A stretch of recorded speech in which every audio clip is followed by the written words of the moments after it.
Find out what's the general state of our country. What's the current situation? What must we do? Find out on The State of Affairs with Trevor Lindsay. Why the OBA? Why the OBA? Why choose the OBA? Yeah. Why? I have a question. Well, I have a question. I have a reason why I've asked that. Sure. I mean, it was sort of like a gentle slope. To be fair, I didn't sort of just one day go, I want to be in politics and I want to be the leader of the OBA. That's not what happened. It was I was at home. I got canvassed by my area MP, and I remember sitting down at the table. I asked him to come back, and he came back and he sat at the table. And I put some questions to him. I said, look, what's this? What's the plan for this? What's that? That kind of exchange. And he basically said, well, what are you going to do about it? Are you willing to help? And I said, yes, absolutely. And it was a progression from there. The area MP is Scott Pearman. And now the organization that I joined is a different one than the one that I'm in today. Because, and I say this a lot, but I always want to make the emphasis, the 2020 election taught us a lot. 2020 election taught us a lot. And then Cole Simons, then leader, asked me to chair what was called the Strategic Review. And I chaired that project, and we went from soup to nuts, looked at everything, everything, and then came out of that process to design to revise the One Bermuda Alliance. So we kept all the good stuff, got rid of all the bad stuff, and in so much as there was, and it's a much more streamlined organization. Our values are very clearly put everywhere. So there's no kind of every time we have a meeting, we align to, okay, what are we here for? All of our politics is aligned to those key values in the mission statement. So, for example, strengthen communities. That's the first one. So that means that everything we do has to strengthen the community. And that means that sometimes there is political activity that takes place, but to our mind, because it wouldn't strengthen the community, then we wouldn't do it. Bottom line, you've done an audit report. You've done an audit on the OBA organization. Exactly, yeah. Because to lose all the seats and only have 6, it must have been a stringent process. Yeah, I mean, I wasn't in leadership at the time as well, and was relatively new to the party. So I think it was a learning experience for me. I was very busy in the field work, and I had my team as well, busy in the field in constituency 23. So we were paying a lot more attention to that than we were anything else. So the national campaign, the results of the national campaign, yeah, that did leave a scar, and made a lot of people go, okay, well, hold on, pause. What happened? So the postmortem exercises took place, and collecting all that information together. So it was a really good opportunity to, as they say in the regiment, test and adjust. Good stuff. Now, under your leadership, you've gained one person. You've gone from 6 to 7. Mm-hmm. And we're now in election mode, with the expectation of an election between now and 2026, but I think it's going to happen before that. What are you hearing? What is your team doing Well, to prepare for yeah, to take over? And I'm sure that's your expectation, is to be the next government. absolutely. It's funny you mentioned election mode. The OBA doesn't sort of have a dormant period, and then along comes the potential election, and then we rouse and go on, super active. We're always active. So yes, even though it is election season, that's You're always in election mode. we're always in an active mode because of what we're trying to do. I mean, okay, let's say strengthen the community, let's say enforce integrity in politics, let's say fiscal responsibility. And let's not forget that we have parliamentarians, right? We don't get to have a day off, right? People are going to call us all the time, whether it's constituents, and you wouldn't believe how many people who are not constituents, don't have an OBA MP, will call and say, look, I need some assistance. I need help figuring this out, because we are abundantly useful as a group of people, and we have a lot of experience. Despite having small numbers, we have a huge amount of experience across a wide range of things. So we're always busy. It just so happens that there's the premier has decided to tell people that he's thinking about an election, but we're always busy. Yeah. You ready? Oh yeah, definitely, definitely. We are. When we came out of that 2020 exercise, out of that review, the question was, what are we going to do? What do we have to do to fix Bermuda? That was always the question. That's the question of any political party. So you're always preparing to be governed. Yeah. Okay. So, what would be your? Sure, you. If you talked about it, but what's your campaign strategy? Campaign strategy, authenticity, speak to as many people authentically, engage with people where they are, understand their experiences, and to take our message, our solutions, our proposed solutions into their homes. Bermuda's problems aren't going to be fixed in the House of Assembly. Bermuda's problems are going to be fixed in the households of Bermuda. So that means that we have to be able to walk into the kitchens and living rooms of Bermudians and have conversations in those places, win arguments. If there is a conflicting opinion, we have to win those arguments there. Because by the time it gets to the House of Assembly, a lot of people have already made up their minds. I said that once during one of my contributions to the reply to the budget a couple years back. I said, we're standing up here and we're debating. But let's be honest, the vast majority of people have already made up their minds about the value of this year's budget. Mm. What are you hearing? What Mhm. is your? What are you getting at the door? Yeah, so it depends really, because Bermuda is made up of a lot of different communities, right? And so some people get impacted by different areas, in different orders. So some families with school age children, for example, especially multiple school age children, then education is way up there, right? Those are the parents who are telling us about whether the classes have teachers in them, um, um, whether the schools are safe, or if there's some sort of unsafe or antisocial activity taking place in the school, how easy or hard it is to get their kids to and from school, how much they trust or don't trust the reform project, the education reform project, and that's them. But equally, I can go one door down, and it's a completely different conversation. And you know, when we go into people's houses, you have to respect that's their home, right? So you got to go in with a sense of humility and a willingness to listen. It's not a question of walking in and telling someone something. It's walking in and listening to someone's experiences. OBA is considered. It's always been your PLP, and I hate to go black and white. Mm, I really don't like it yeah, because we're Bermudians, and that's what I say. there's one Bermuda. Hmm. That's it. OBA has been considered as under previously the UBP, a white administration, or that caters to the white demographics, and the Progressive Labor Party is catered to the black demographic. How do you change that narrative? One conversation at a time, one experience at a time. Because it's baked in, right? And because it's a beneficial conversation, it's basically a simplification of a very complex political reality. It's easier simply to go, well, this one's black and this one's white. I mean, quite literally, it's the most simple formula you can make up to have a very complex political picture.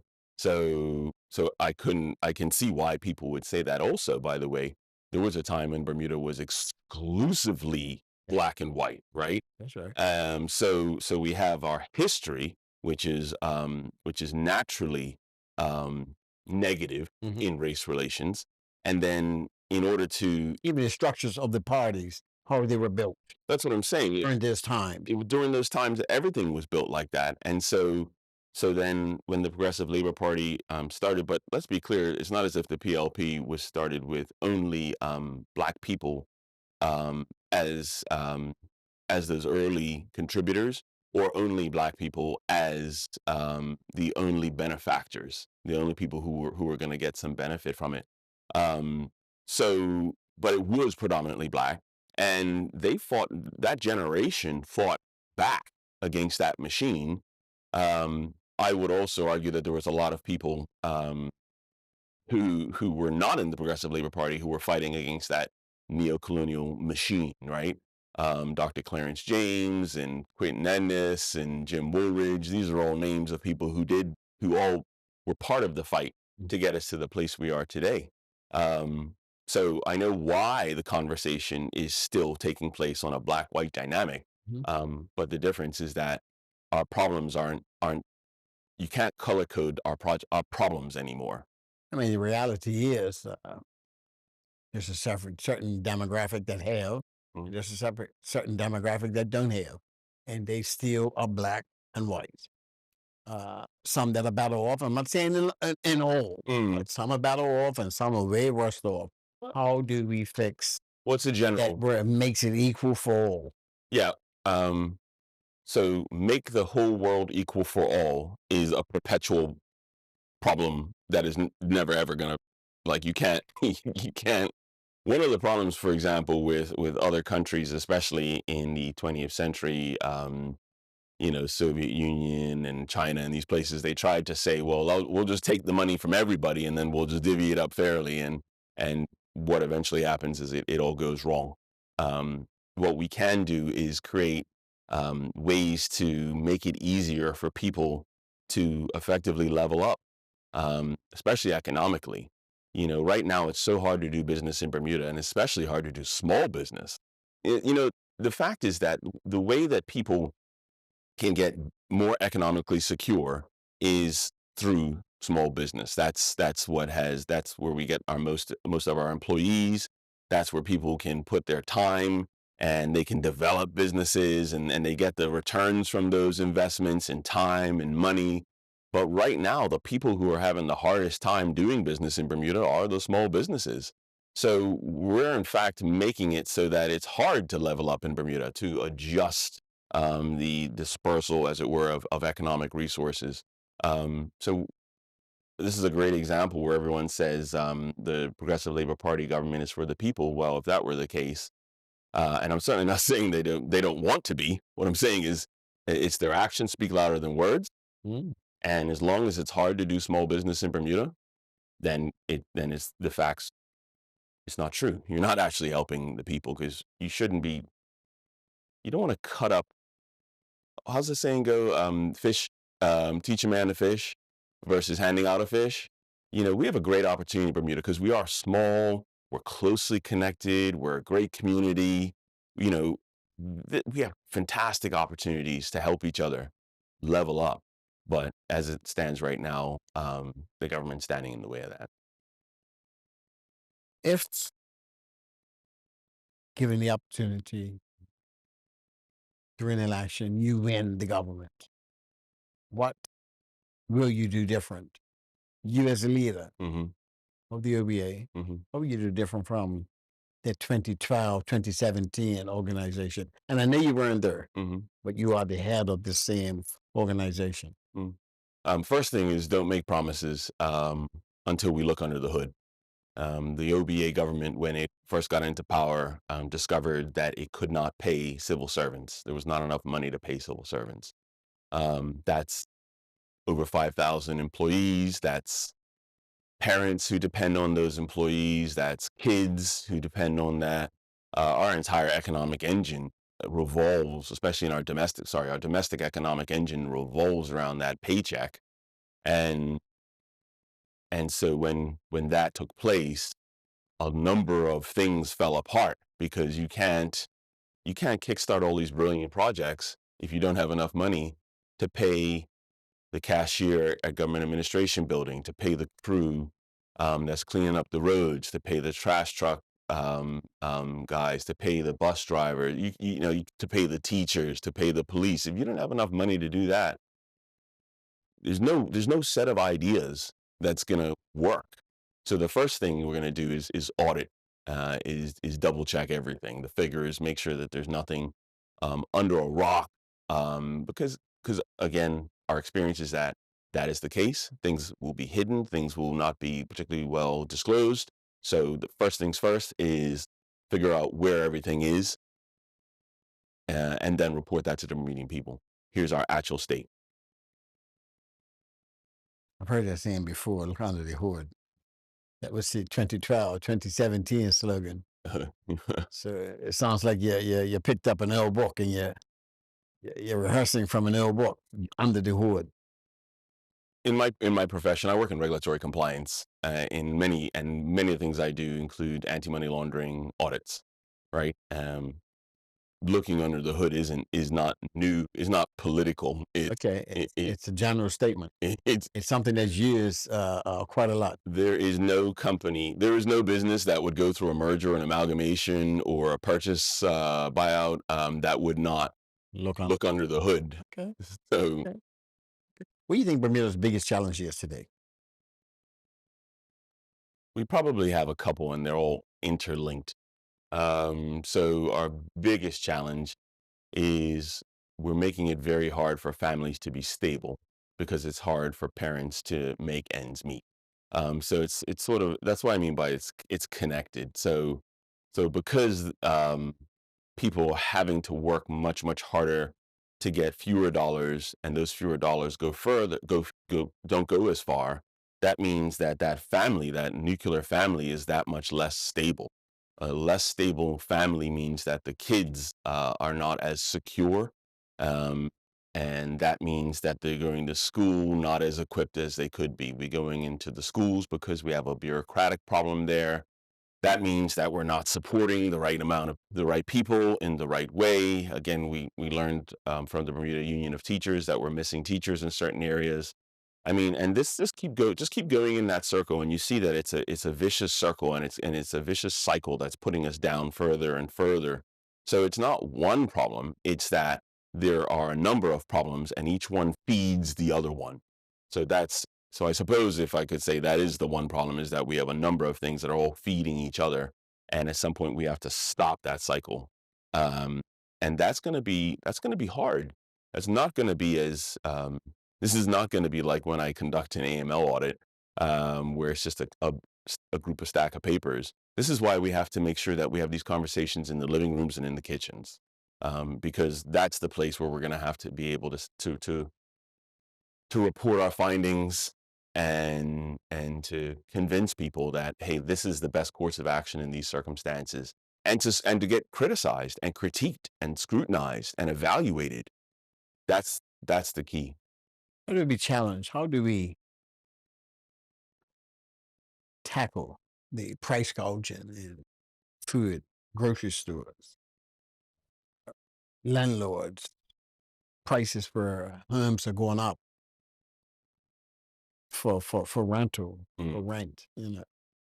Before it was one bedroom, a one bedroom facility yeah. would be $1,000 a bedroom. So if it's one bedroom, it's $1,000 or less. hmm If it's two bedrooms, it's $1,800, no more than 2,000 hmm and up. But now we have prices of one bedroom, two bedroom facilities, 3,000, 3,500 or more. How do we? So we do have to put more housing stock. So we have to address the cost of living crisis one piece at a time. Mhm. There is no one solution fits all.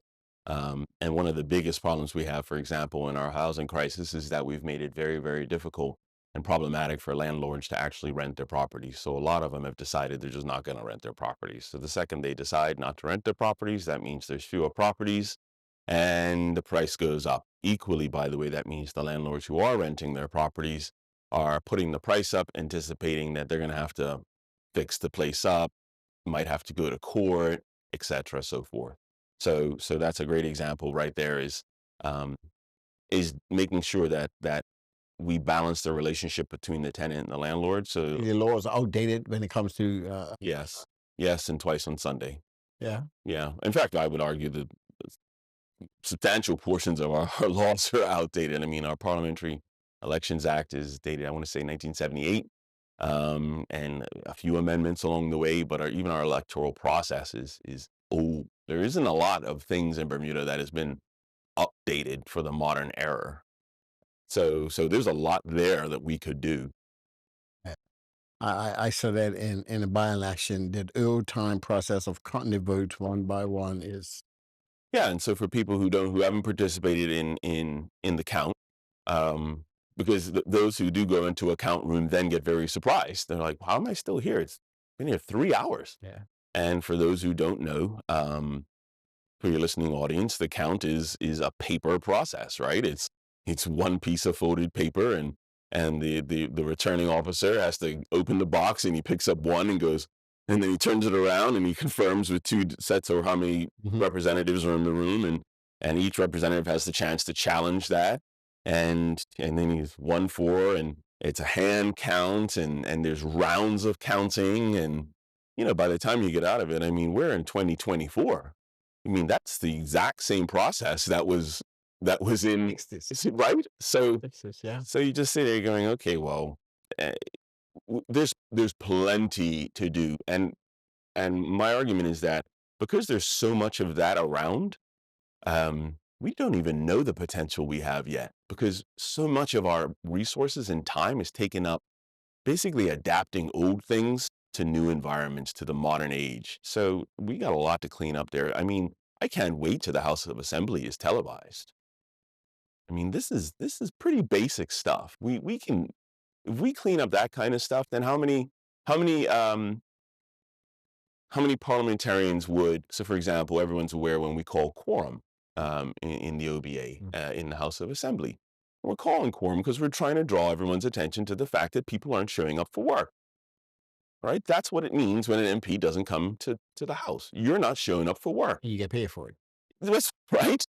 So that's why I'm going, this is, no, we there's plenty of things that we can fix. One of the books that changed my life was The 7 Habits of Highly Effective People by Stephen Covey. Radically changed my life. Yeah. And he talks about circles of interest versus circles of concern, things that you can do something about and things that you can't do something about. And there is plenty of things that we can do something about in Bermuda today that will make our lives better. So why don't we do those things instead of trying to sort of invent our way out of problems? What would you think? What is our debt at present? If you do, Yeah, the number that we use is $3.5 billion. That's the easiest number to use because it's rounded up, and so to speak. Yeah. And our debt is incredibly unsustainable. It's not just that we owe someone $3.5 billion. It's that we owe them that money, and we're heading towards a time in Bermuda when 1 in 4 people will be pensioners, retired. They won't be kicking in to the economy like they were before, and we're losing population at the same time. And so, we owe all this money, but we're losing the ability to pay it back. And just to keep the creditors, just to keep people from coming and claiming that money, we have to pay them an interest payment, right? That interest payment, $125 million a year, isn't touching the principal. So the $3.5 billion isn't going down. We're just paying the $125 million just to keep it there. Then you add the fact that our social services, we're going to need more social services while our debt is staying right where it is, and it's not going down, and we're paying interest on it while our need for money is going up. So so you see what I'm saying? This is a terrible circumstance to be in. At $125 million, that's I want to say our 4th or 5th largest ministry out of our 12 ministries in government. How do we fix it? If you were the government, how would you fix it? How would you? The last time the OBA administration increased the debt from, I think it was $1 billion to $2 billion. Mm-hmm. What's your opinion? We're very lucky that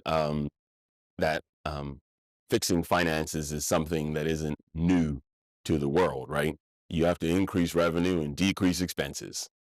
You have to stop using borrowed money to explain away problems. Stop using borrowed money to back end something, to fill in pieces. What we have to do is, I hate to say it this way, you have to increase revenue and decrease expenses. Now, that's where the trick is. Which expenses get decreased and in what order? Because what we can't do is reduce the expenses to the point that it inflicts harm into the community. And we have to increase revenue. And there's a couple of different ways to increase revenue. I already spoke about making life easier in Bermuda. by making business easier in Bermuda. Those are the ways that you make it, you bump up revenue, because the more you streamline, the more you figure out how to make things easier for people to do, the less money they spend doing it, the more money comes back into the government. So there's ways of doing it. That budget book is not a small book, and FYI, that budget book is, at what, 2-3 inches, is only the summation of a number of other spreadsheets and documents. So the devil's in the details. Yeah. Sounds like it's pretty challenging to be a finance minister or a leader of a country. Yeah, it's I would argue the finance minister is in for Bermuda's immediate future. The finance minister is going to be the key player, because they're the ones who are going to have to be the arbiter. The leader is the one who's going to have to actually figure out, make the hard decisions. The finance minister is going to be the one to execute those. And it's good that, and this is why we say in the OBA, we want these two positions to be separate, because these two It's going to ask you that. these two people should be pressing against each other. This should not be, the leader needs to be thinking about social consequences for Bermudians, as well as long-term view of Bermuda and where we're going to develop into, the kind of country we're going to develop into. The finance minister is the one who is that check, who says, yeah, that's all well and good, but the buses need, we're down 3 buses. So no, you're not going to go buy new GP cars because we're down 3 buses. Yeah. Good stuff. Our roadsides are looking, and I know that's because of the pesticides that we used to use to eat those weeds on the roadside. How do we fix that? Yeah. So, one of the things when you see the road crew, so what happens is the roads get into such a state that the government goes into kind of an emergency mode and starts using different crews from different government departments. So all of a sudden you see the Parks Department assisting highways, right? All of this kind of juggling, this is shortcut stuff. You got to figure out the long-term stuff, which is, how do we sustain those crews? Are we paying them the right amounts at the right times to sustain them? Are they being held accountable? Is the management of those crews being held accountable in terms of scheduling the work? That's an actual long-term problem. One of the things we have to do, I'm sorry, that's a solution that fixes the problem in the long term. Right. One of the things that I want to touch on is that our highways, again in Bermuda, we're treating things as if we invented it. We did not invent roads. Okay, there are ways of managing our roads that have worked for years and years and years. They're not working because we're not doing those things anymore. But one way of modernizing Bermuda is by creating regulations so that if you do pick up a piece of road, that you have to put it back in a certain state. In the United Kingdom, for example, they actually have a law that says that the obligation is on the contractor. So whoever picks up the road has to put it back in the exact same way. And that contractor, get this, has to actually, the government will inspect the work when the road's put back. And if it's not put back right, the contractor has to pay to get it put back right. I mean, these are the kinds of accountability. The key word I want to put into everyone's mind is accountability. We all have to be accountable for doing the very best job we can, no matter what it is we're doing. And if we do that, again, we stop wasting money. The less money we waste, the more expenses go down. Our highways are in a deplorable state. Never seen it this bad. Well, and especially do you think that this adds to, and it doesn't help if some of these bikes, we talked about that off camera, some of these bikes are so fast that they make you, I'm sorry to say it, want to speed. So if the road conditions that bad, the bikes being so fast is adding to these commercial accidents that we're having. We upgraded on record numbers. We upgraded the kinds of vehicles that we put on the road, but we never upgraded the roads for those vehicles. The cars got bigger, faster, road stayed the same. The bikes got bigger, faster, road stayed the same. How about training of drivers? Right? I mean, when was that program last looked at? There's a great program, can't remember the name I'm gonna say the police officer's name because I only remember Miss Sharkey. But there's a couple guys who left the police and have a training academy for bike riders. And you can bet your bottom dollar that my 14-year-old daughter will be going to that academy the second she goes anywhere near a bike, because those guys were, I want to say, grade A, class 1, whatever the phrase is, Okay. drivers. I mean, these guys, these are supremely skilled police drivers, and they're now teaching. And I can't wait to send my daughter. I mean, I'm thinking about going and doing it myself. Let me set the record straight on the statement I just made. I'm not justifying the bikes being so fast that these riders are speeding. The bike don't ride by itself. So I want to make that abundantly clear that it is the riders that's causing these accidents. And the conduct piece goes towards, again, making things easier. As it stands right now, the Bermuda Police Service, when in order to monitor the roads to ticket someone on the road, they're still using the ticketing systems that I used as a patrolman, right? All this paperwork is being generated. Everything takes forever. I'm wondering with these new cameras, are they speed cams with this new camera system that we've just implemented? So Minister Weeks has said that those are the features they're looking to implement, but has not given a timeline for those features, which is, by the way, is, to my mind, this is another point on accountability. Look, if you're going to launch a project, if you're going to spend public money, then you have to provide the measurables that you can be held accountable to. And right now, that's not what this government does. It likes to just it likes to give an idea and then likes to give an indication of what could or could not happen. And then about a year later, we go back into the House and they're giving excuses for why it didn't work. And it's like, look, guys, you have to run this in a far more clinical manner, far more strict about what it is that you seek to accomplish, how you seek to accomplish it, milestones, deadlines, deliverables. These are all measurables. And then you work towards those things. Instead of working towards intent, you work to the things you can measure. That's another good example of how we can make government a lot more efficient. Can the OBA, are you ready? Can you handle being the government? Are you ready to be government whenever the election's called? Yes. And I say it quickly and confidently because that's what the One Bermuda Alliance has been building towards since the strategic review. The point isn't to become a political party. The point is to become a government that can fix problems, right? So everything that we do is lined up to that. So we're preparing for that, to do that thing in Bermuda day one. That's why we exist. Do you agree or disagree? Have you been in formidable opposition? Oh, yes. Six members. Oh, yeah. 6 to 30 to 6 didn't cut it. Oh, yeah. I mean, some people, I have seen some commentary saying ineffective or inefficient. And one of our candidates, Sophia Tessitari, made a point on social media. She said the only reason you even know to be upset with the government about that issue is because we figured out that issue.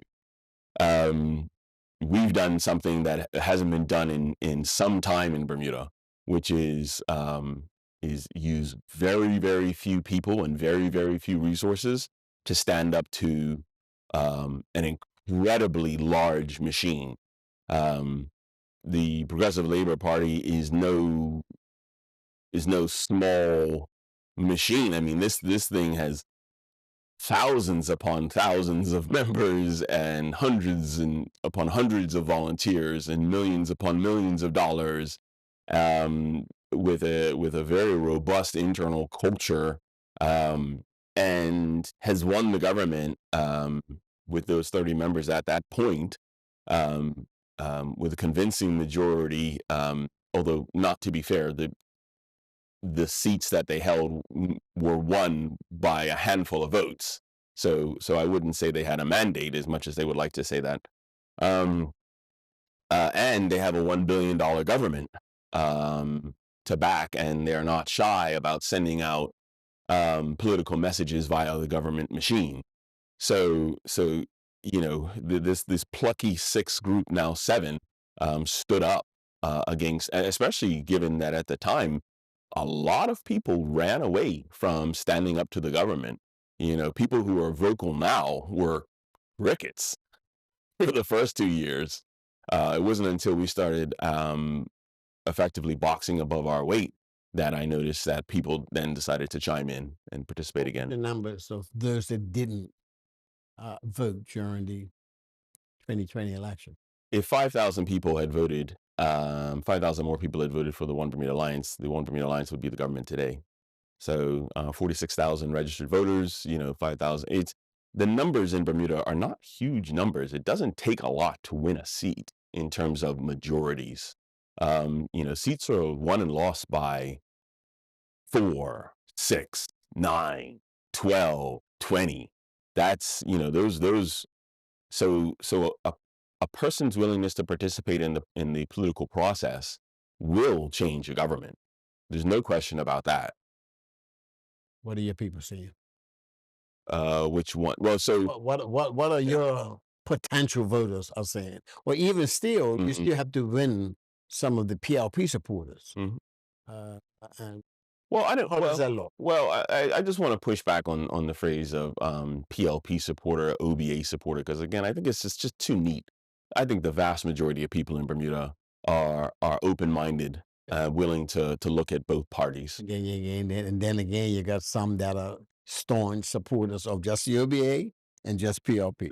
Exactly. There are those, but I think those numbers are incredible. I think those numbers are fewer than we'd like to talk about. I think most people are open-minded enough that they're willing to give us a chance.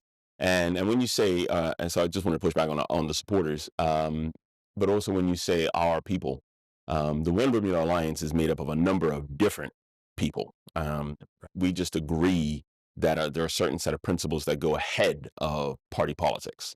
So that's what unites us. So it would be out. So I'm effectively saying, well, which one of those groups? Because Now, those that didn't vote in the last election, how do you speak to that nucleus of people? well, like I said before, you go into you respect them. You go into the living rooms and kitchens, and you actually listen to what they're saying, and you actually act on what they're saying. So it's not a question of we're not vacuum salespeople. Mhm. You know, I think the very worst part of politics is that people is that you treat people like you're selling them something. I'm not selling someone something. I am walking into their house um, on their terms, in their times. I'm listening to their concerns and what they're living with and through, and then um, only after understanding that, am I turning around saying, I've been giving that some thought, and here's the solutions that we've come up with. But first and foremost is having humility to sit down and listen to people. That is absolutely key.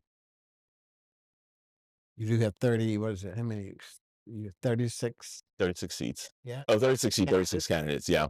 Well, that was something I didn't learn about until I joined politics, is that candidates have to go through quite a lot to participate in politics. I had no idea how much they have to go through in their personal lives, Mhm.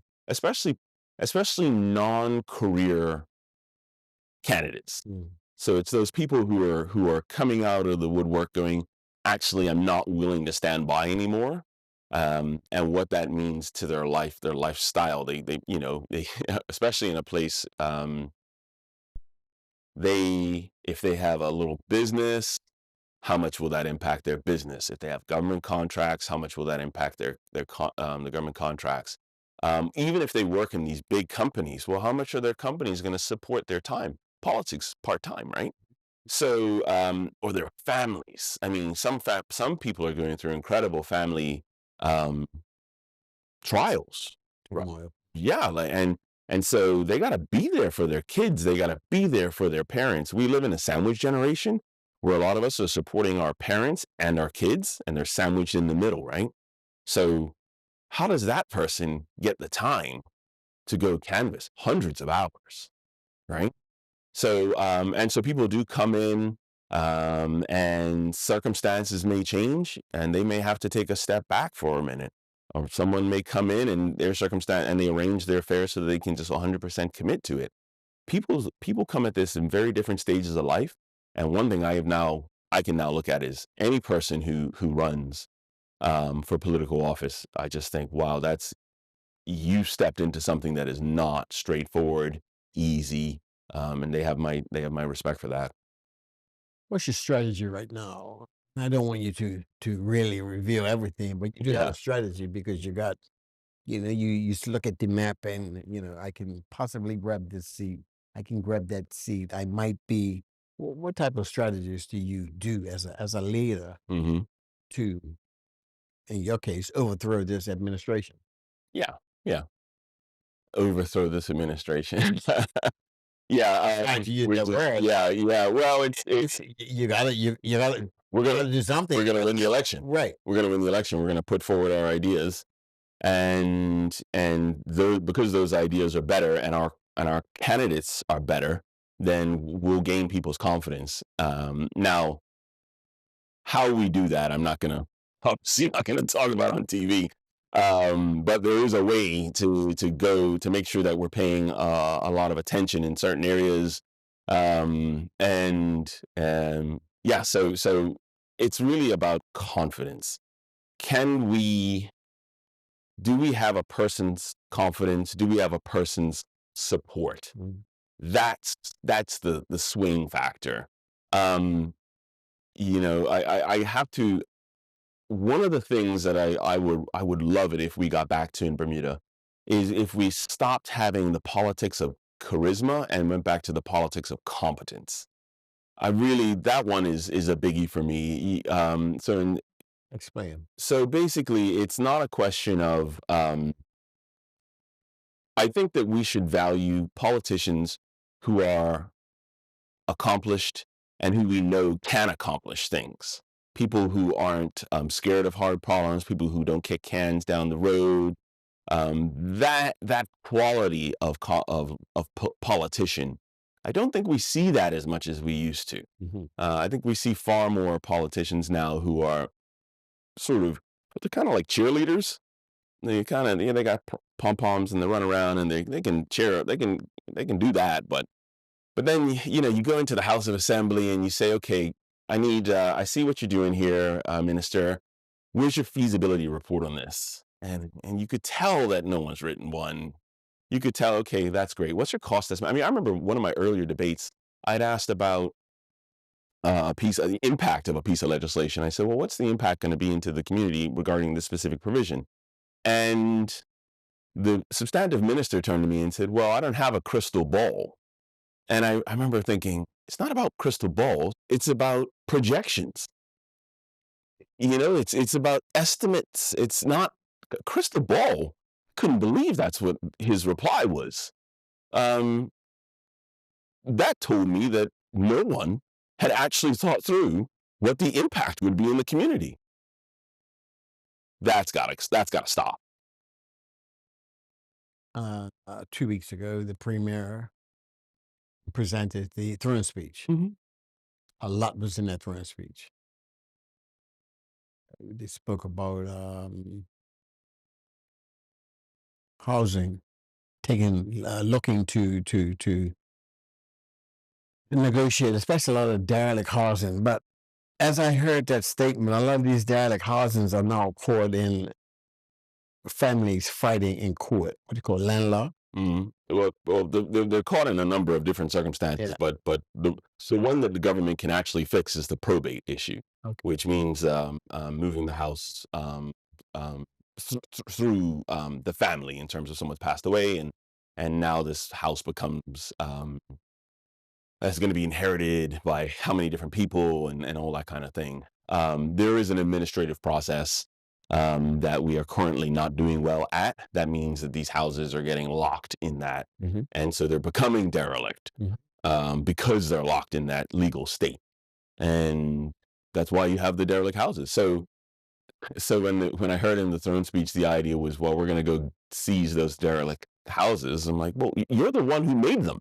how on earth could you possibly tell a family who depends on that? By the way, this is an inheritance. This is stored value over a generation or generations. Right? Property is a great way to make yourself more economically secure. And you're just saying, well, we're going to take it because it fell down, and well, it fell down because you're not doing your part of the deal, Mr. and Mrs. Government. So as much as there were a number of proposals um, in the throne speech, but I would not call them plans and actions. It's more like we may. And by the way, you could always tell the value of a project or a plan if it has a qualifier in front of it. And we check this, by the way, in compliance all the time. If the qualifier is may, could, or should, you see those words, then you know no one's taking this seriously. It's all about the word. It's all about the wording. Well, if someone's hedging, those are hedge words, right? So the second that someone in my field, we see those words, we're like, this program is hedging, Okay. and we know it won't work. Southampton Princess. Mm-hmm. He says some Or Fairmount, Fairmount, Southampton. I guess Southampton Princess. Yeah. I always have to. I did say Southampton. So some shifting of sand. I didn't see soils in the ground or boulders. There was a big pile of dirt out on. Personally, that's when I feel okay. Boulders are coming and knocking down the whole project. But what do you think? What's your thoughts on Southampton Princess? Yeah. So is it progress? So the OBA has always said we need the property open. We support the property being open, and there's no question about that. It's iconic. What we need it for: increasing beds. Increasing beds means you increase airlift. Like, there's no question about the value and that we should be doing this. The question the OBA always had was, well, what's the cost of it? In other words, what is it going to cost the individual Bermudians for this in terms of losing land? In terms of what are you going to turn this property into? And in terms of how much money is being given away under the tax concession structure. So those were our objections. And they were so strong that, let's be clear, the finance minister at the time resigned over the problems with the deal. So it's not as if this is an OBA only concern. It was enough of a concern that the finance minister left his job because of it. We just perhaps have had more opportunity to speak to it more than anybody else. But the environmentalists have had a number of concerns as well. And residents have had concerns, especially. Do you not think that we still need our biggest hotel back open? Yes. Because that has a lot to do with our tourism product. Everything's cost benefit equation, right? So everything is, how much will it cost me and what will I get for it? And this deal, the way the government put it together, is that it'll cost way more than it needs to cost to get the benefit, simply put. Well, what do you foresee with this project? I think one of the things, in order to manage this project, to get to the best outcomes for Bermuda, is we're going to have to maintain a high degree of monitoring on it. So one of the things, I bring this up because one of the parliamentary questions we raised about the project, it turned out the government said, well, we meet weekly about it. And then so we would ask a further parliamentary question saying, well, given that you meet weekly, tell us what's happening tell us what's happening there, and every time the government would say, well, we don't know, or they basically not answer the question. They just come up with a new way of not answering the question. That tells me that we're not managing this project properly, because if we are meeting weekly, and we do have, like I said, measurable performances associated with this project. So a project plan should have a number of, obviously, phases and milestones that line up to the certain outcome, right? And you can just literally follow it along the chronology or timeline. So that's how you make sure a project is successful. This one doesn't sound like that's happening. This one sounds like, again, mays, shoulds, and coulds. From me down a beach slope. Mm-hmm. No one stayed there. Mm-hmm. And what, 12 years it's been? Yeah. It started under what administration? It started under the That's what PLP with the Grand started. Atlantic, That's yeah. right. So it went from PLP, OBA back to PLP. And that's another great example of poor management. When the Bermuda Housing Corporation, who are the actual experts for housing in Bermuda, their whole board tells you not to do something and you go ahead and do it anyway, then you are starting on a bad footing. I can't. Starts out wrong. It's wrong in the middle. It's gonna be wrong in the end. That's what you're it- trying to say. it's like it's like building a house. Everyone talks about I want this kind of lining on my windows and I want this kind of door frame and all that. And I'm like, yeah, well, if you don't lay the foundations properly, it doesn't matter what everything else is. And the fact is that they did not lay the foundation properly. And so it's been calamity after calamity after calamity. It's just disaster after disaster after disaster. And blaming, again, just blaming every single thing under the sun. It's the rain, it's just constantly attributing failure to circumstances beyond their control. That's unacceptable. um, there is something called, in contracts, there's something called force majeure. It basically means like something outside of my control, a hurricane, blah blah blah, right? Things happen, that's true, that's life, but that doesn't mean that you stop trying on the things that you can control.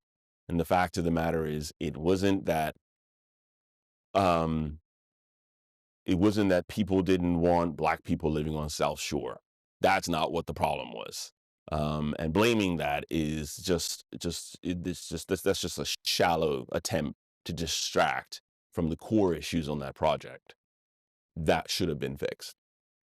Who's gonna buy, rent, or even accommodate this facilities? It sounds to me like the exempt guest workers can only afford that $3,000 for one bedroom, $7,000 for the up to 7,000. One of the things I'm looking forward to Who's going to be able to? is the next government is going to have to be a lot more transparent about these things, because the only information that we have right now is information coming from a press conference, right? And from that one press conference, we can put together some parliamentary questions that they have to ask. There's no guarantee they're going to answer that question fully or in a professional manner. But then at least that gives the public and the media further questions to ask, and maybe using the public access to information or patty requests, further ways of asking questions. But as it stands right now, the way we learn about things is through a press conference. The press have all of 10 minutes to absorb whatever the information, and then to ask a couple questions. You're not going to be in a position to ask in-depth questions. Then you're going to have to lure the minister back into an actual meeting once you've had the chance to do the research. The media is only so long. We just have to do such a better job. And that's why one of the things we have in our platform is called the accountable to public portal, so that we can upload information, especially that relates to projects, so that people can see the underlying information and then ask questions. Because, by the way, that's hard, right? I mean, that would be all that information being known to the person who's scrutinizing this project. That means those questions will be hard. That means the quality of our oversight will increase substantially. We have about 10 minutes left. I guess two more fronts I'm going to touch on. The corporate income tax. Mhm. How does that affect us and will it get us out of the trouble financially that we have? Firstly, it's not free money. It isn't money that just comes down from the sky. It is. It's a series of international obligations that have effectively landed in Bermuda that requires us to take a certain course of action. That course of action, one of those courses of action, is the road we took, which is to make sure that we collect a certain amount of tax on income from corporates, and so that it doesn't get collected in other places. Now that doesn't mean that we just get that money. What it means is that the system that has to be built is one where we have to be able to save a certain amount of money. In some years, we have to pay a certain amount of money. So it's not straightforward. It's not like we hit the button, click, on comes corporate income tax in system, and then money shows up. That is not how that works. It is far more complex than that. It has to do with tax credits and refundables and funds. Like this is not going to be a straightforward exercise, and that's why the One Bermuda Alliance has said we're not banking on this. You know, that's you don't bank on something. You don't bank on the mays and the coulds and the shoulds, right? You bank on the shalls and the musts, and that because we don't have those guarantees, we're not banking on that money. Supporting this Oh no, we support it. Like in terms of that this is the bill itself. The bill itself, you support the bill. Yes, yes. So when we put it together, when it came to the House, we said, look, we know we have to do this. We know we have to structure it. And by the way, the bill's only one piece of a total Okay. picture. So there's multiple pieces of legislation that have to go through the House. And I think we've seen only two of them right now, which is the bill itself and the bill that or the act that creates the Corporate Income Tax Authority. But the regulations are going to be very, very complex, and it's going to require a lot of tax experts. That's something we don't have a lot of in Bermuda is tax experts because we have a very um, straightforward tax structure in Bermuda, not or at least straightforward when compared to Canada or something like that. Okay. So yeah. With the gun violence, it's been, hmm let's say, 22 years. hmm Do you think are we making progress? Are we really tackling this situation? No, we're not making progress. We gun violence is connected. See, gun violence is the outcome of a number of things that lead to, right? We have to make it so that gun and gang violence is not the first choice of people, is not the first choice in lifestyle, is not sustainable. It's a bad idea. You don't want to do this.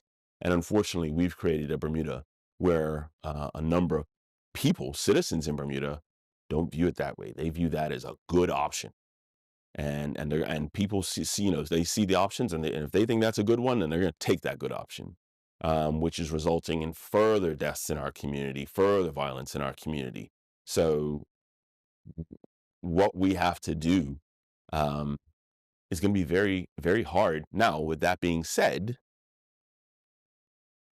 one of the things that we need to do is not rely on the kind of policing that just kicks in doors and locks people up.